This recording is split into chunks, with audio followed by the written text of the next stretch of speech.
All right, we're uncovering the mess at welterweight, and I figured I'd do this with some intense detective work by looking at the little numbers next to the names. So these actually do mean something, and the dates actually line up. So it worked out really well. We're probably gonna get Islam versus JDM in December of this year, or around that time, maybe November, maybe January. I would say number five, number six, number three versus number four, and number one versus number two. Makes sense. And like I said, the dates lined up. Now, Kamaru versus Ian. I don't think Buckley should get this fight. I think that was a pretty terrible performance against Kamaru. And it'd be kind of wasting everybody's time. Ian, while nobody likes him, he does deserve to start moving up. He does deserve to kind of get to where he can have a good chance for a title shot rather than taking short notice fights and whatnot. I think he has earned that at least. So giving him something who's a rank above him, which is a bit funny that Kamaru got ranked above him, rather than just kind of defending off Buckley who's below him. Letting him work up makes sense. Have Buckley just fight somebody else a little bit below him. Shavkat versus Leon. While I don't like this fight too much, it's a fight that hasn't happened yet, and it gives Leon just one final chance to kind of show whether he's gonna try and touch gold again, and it gives Shavkat a fight because he has not fought in a little bit. He only fights like once a year. Maybe he was more active earlier than his past three fights, but that's all I was looking at. Belal versus Sean Brady. Obviously, it's number one versus number two. It gets to be a rematch. This was Belal's actually only finish, so that is nice, but it was 3 years ago, so it's not like Sean Brady just got dominated by Belal and now they're having a rematch. Sean Brady's built himself back up in a lot of times past. I think it's an interesting fight. Of course, Belal, even though he lost a title fight, it still went to decision. It was still, somewhat close. It wasn't total domination. So I do think he deserves to not be completely counted out. Like, I don't think he should be fighting Kamaru. And Kamaru said he didn't want to fight him. That's why I'm not making that matchup. Kamaru kind of seems like he doesn't want to fight Belal. And I think that's probably for good reason. I'm a Kamaru fan. I think he's really good. I think he's great. But he's probably not going to be able to beat Belal. But this just makes sense. And then you filter through. Obviously, number three versus number four gets to be number two contender. They become winner of this gets to be number three contender. And winner of this gets to be number one contender. Now I kind of messed with this. The winner out of these two fights, the winners, whoever has the more dominant performance between the two winners, can get a title shot, or the winners fight and basic bracket to get a title shot, whatever the champ wants. I'd say I definitely prefer for the winners of these to fight middle of the year, and then in December you get another title shot. That would put the winner of this off for a year, but that makes sense, honestly. The champ doesn't need to be fighting super obvious, what word am I going for? Super often. Just because then it's kind of like you're making the rounds on the number five, the number six guy. And it's not actually a title shot. I do think title shots should be earned.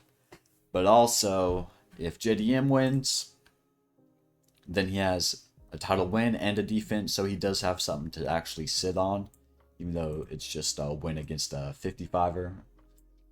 And if Islam wins, I think he's going to want to make readjustments. He's going to want to see, okay, I can actually sit here at 170. Let me really commit to bulking up for it. The weight cut went like this. It went good. It went bad. I could probably gain 5 more pounds. So it just gives Islam time to settle in at 170. And JDM has earned a little bit of rest by having a title defense. So I do think it makes sense to have these, whoever the winner is, probably this,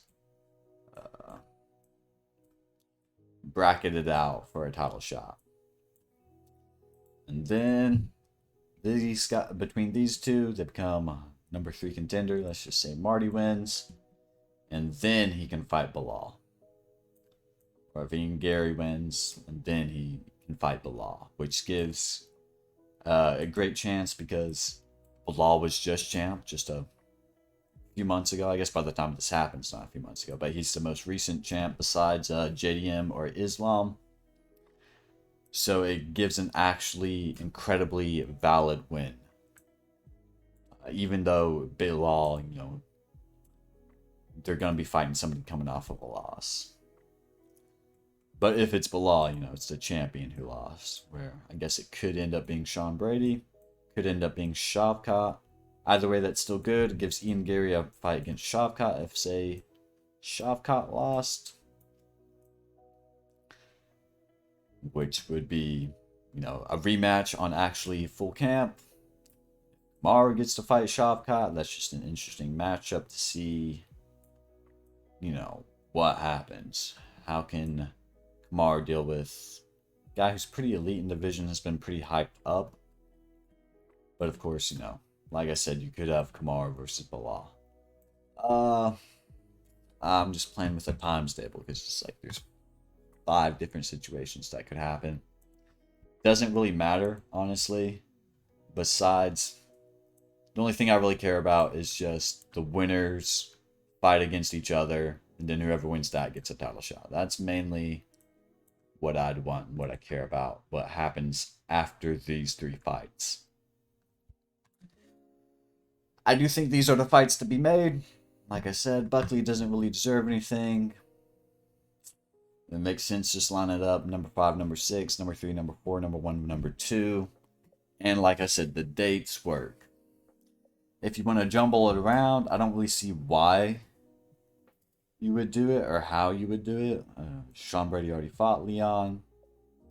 It'd be a bit silly to give the number 2 guy the number 6 guy. It'd be a bit silly to give fucking Kamaru the number 1 guy, considering his number 5 ranking is a bit high already. Just for, you know, what he did, I think his number 5 is like up there, is what I'm trying to say. And it shouldn't be that high. But overall, I think this all works out. There's some interesting matchups too. Be fun to see what Shavkat does against a striker like Leon, if Leon actually showed up. Obviously, if Leon loses, it's a great way to just get him out. Belal loses, it's a great way to get him out too, just because people don't like him. If Kamaru loses, it's a great way to just be like, alright, we can cast him aside, so we don't have to worry about this guy who just like holds people down for 25 minutes being in these high level top 1, 2, 3 fights. Damn, what would this be? This would be kind of crazy. Nice little trio of top 3s.